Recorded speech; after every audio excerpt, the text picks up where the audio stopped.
Alright guys, it has been a while since I posted a video, but I am still trying to get monetized, so we're gonna go ahead and throw another one up. This is gonna be the next batch of parts. I think the last group of installs I did like the last like major group of installs I did was the P600 and the XDI with the fuel system and everything. So if you haven't seen that video, it's just go ahead and take a look at it. But we are kind of switching the setup up again. Now, actually the only really thing I'm changing is the turbo. Everything else, the existing mods I'm still using, and we're just gonna be adding some stuff. But like I said, the major change is the turbo. Right now I do have the P600 on the car. It's tuned on the dyno jet at 480 wheel horsepower and 452 pound-foot torque to the wheel.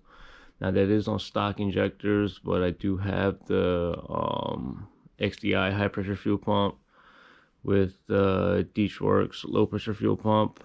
I do have, it's on flex fuel. It was tuned on an E50 blend, and those are the numbers it made. Now we will be switching to this. I'm doing some beta testing for addresses on that. Doing some beta testing for rv6. This is their new drop-in unit, the r660. It is not live on their site yet, but it will be here in the near future. We'll go over that a little bit more, but I just want to give you a little overview for right now. All right, now since I did the turbo, I'm running the stock clutch currently, but this turbo does make more torque. It makes more power, period. So we did have to upgrade the clutch. So we went with the Clutch Masters FX400. Now this is, I guess this is a proven setup. Everybody uses this, so I just kind of went with that. Tried to take the guesswork out of it because it's pretty expensive to be, shooting in the dark. So like I said, FX400. We went with the full face. This is an 8-puck clutch because it's less aggressive than the 6-puck. I did a lot of research. So this is what the clutch kit comes with. The clutch comes with the pressure plate, the clutch itself, throwout bearing, the pilot bearing, and a clutch alignment tool. Now I did have to get aluminum flywheel from Fidanza. It does not come with the clutch kit, but I got it under the direction of my tuner for the added torque from the turbo. So there is that. Let's take a look at that. This is what it looks like. I think the green part comes off, but that's what it looks like. What is this? This actually goes with that. Okay. So we got the turbo, clutch, flywheel. Oh yeah, transmission fluid. I'm actually running this fluid right now, but I got some more for when we do the clutch job. We're just gonna have to drain the fluid anyway. So we went with, hold on, give me 1 second.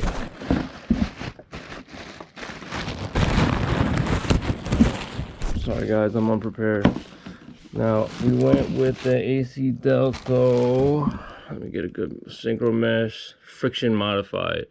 Now I went with this fluid here's a part number, under the direction of the guys over at JSR.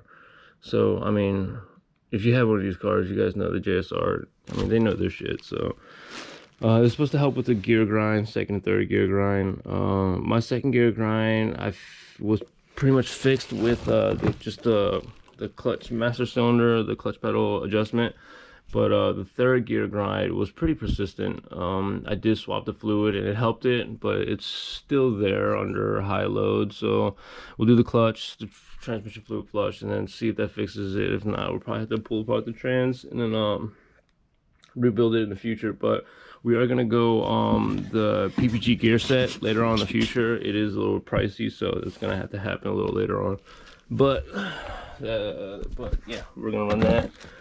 And then let's see. So we did the turbo. Had to do the clutch because of the turbo. Got the fluid for the clutch installed. Now while I'm in there, I got a real bad case of the while I'm in there. So to do the clutch, you have to drop the subframe to access the transmission. So, and those of you guys with this car know that in order to do the front sway bar, you have to drop the subframe. So in order to try to save some money on labor, I got the front sway bar. Now, if I got the front sway bar, I had to get the rear sway bar too. So if I got the sway bars, I had to get the end links too, because I don't want to half-ass it. So that's how we kind of how things just snowballed. And the white line, they sell this as an anti-lift kit, but it's just the compliance bushings for the front lower control arm. So I don't know if it's called a dog bone or a wishbone, the lower control arm, it kind of goes into this, and this either bolts to it goes into this bushing. The bushing gets pressed into let me pull it out for you, pushed into the mounts, and the mounts, so the lower control arm goes into here, or it goes into the bushing gets pressed into here, and then this mounts either to the subframe or the chassis. So it's supposed to help with traction. So I mean, we'll see, because everybody knows front wheel drive cars, it's on the launch, the traction's bad. So I don't know, we're gonna see. I know they make better ones. I think rv6 makes a better one now. They had a race version out when I purchased this. I've had this for like a year and a half. It never went in, but now they have a more street friendly version, which in hindsight I probably would have got that, but you know, this is where we're at now. So but I think that is it. So turbo, clutch, flywheel, the fluid, anti-lift kit, sway bars, and links. And then I think that is gonna do. Oh yeah, and then we're gonna tune it.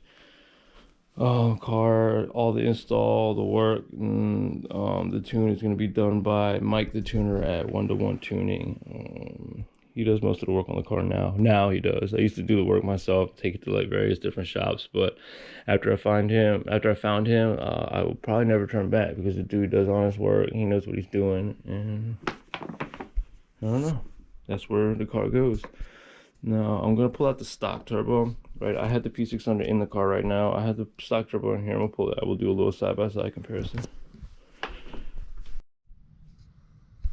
Alright, here are the two turbos side by side. This is the rv6 unit, and this is the stock unit. I wish I had the P600. I could put it like right there and then have them all, but it's on the car. So alright, so the differences between the two turbos. Obviously, the main difference is the stock turbo is based around a TDO4 center cartridge housing, and the rv6 unit is based around a TDO5. I think the TDO5 is twice the size as the TDO4, so it just makes for a more robust turbo. Robust is the word that they use to describe this. They use that word a lot, actually, so I'm gonna go with that. Let's see the main differences. All right, so the rv6 unit comes with larger water jackets, and they use these 10 AN lines for cooling the turbo, which is cool because the P600 has enlarged water jackets, but it still uses the stock lines, the stock hard lines, and I like this for serviceability and everything. It's just better.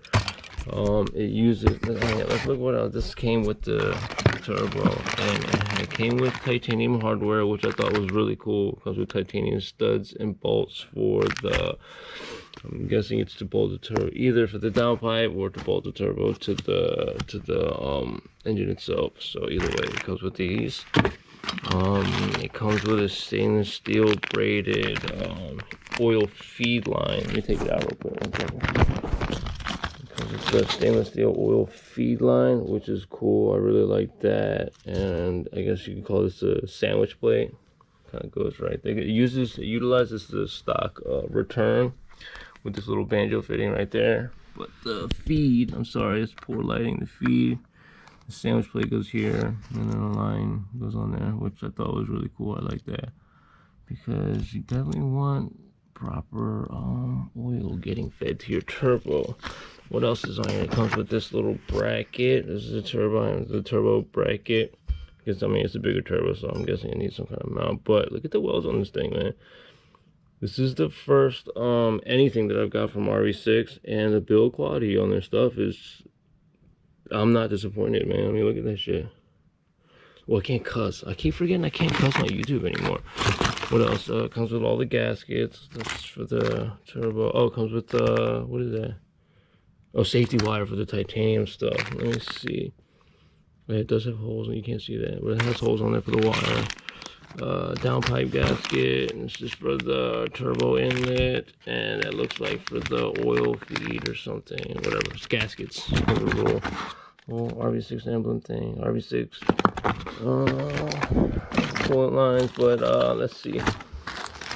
The specs of the turbo. So the inside is the turbine. Hold on, let me put this back. 1 second.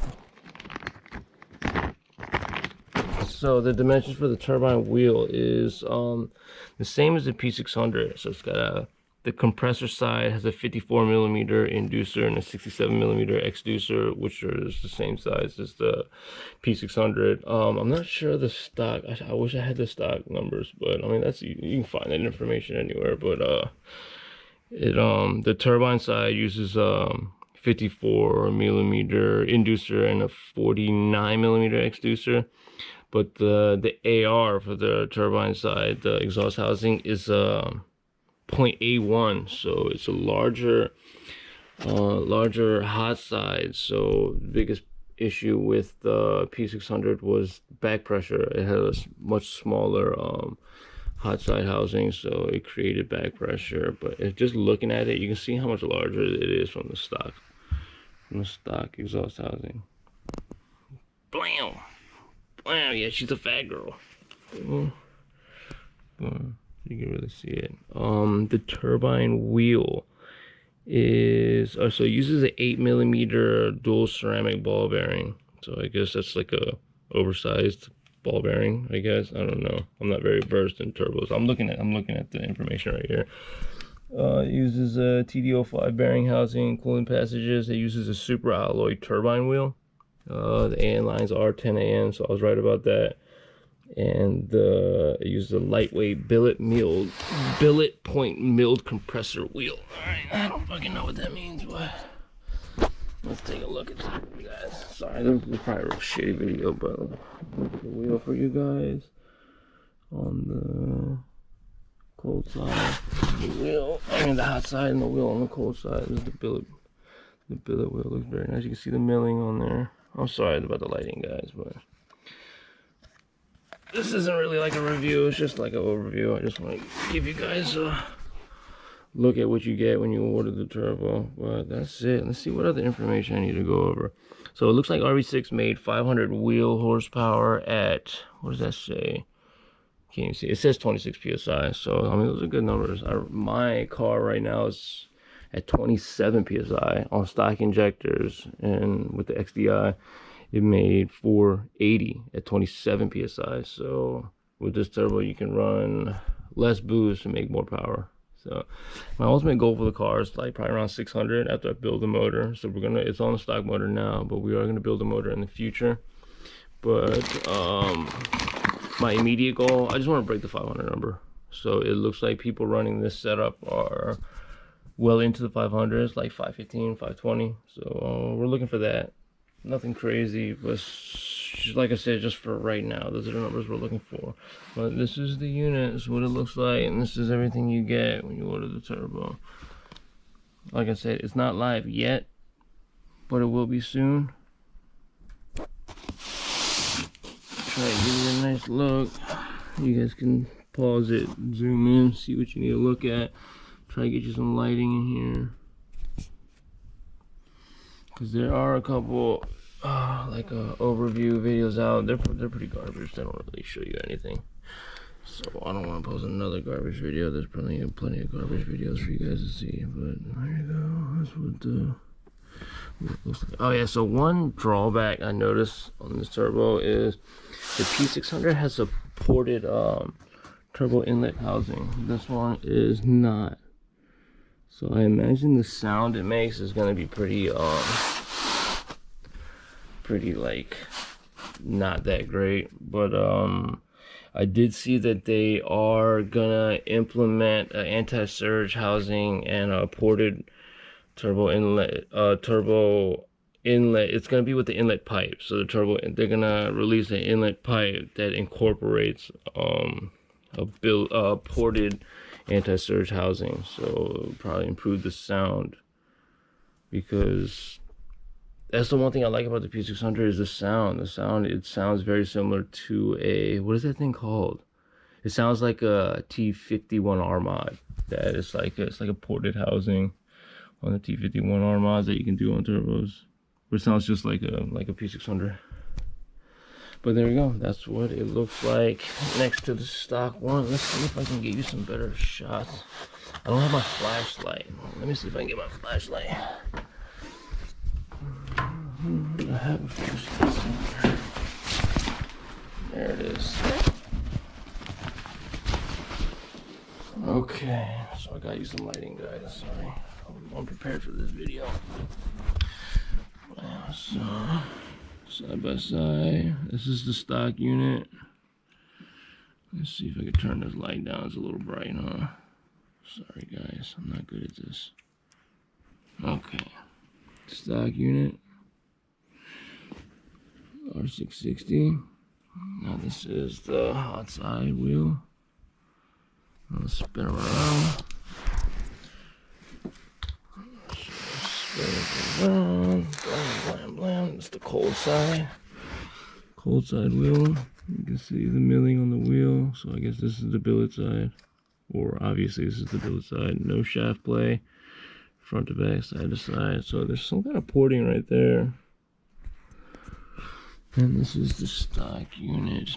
Oh, and I also, this has the same porting right there, so that must be something normal. Okay, another thing that I noticed is that the r660 did not come with a wastegate. The P600, when I bought it, did it come with a wastegate?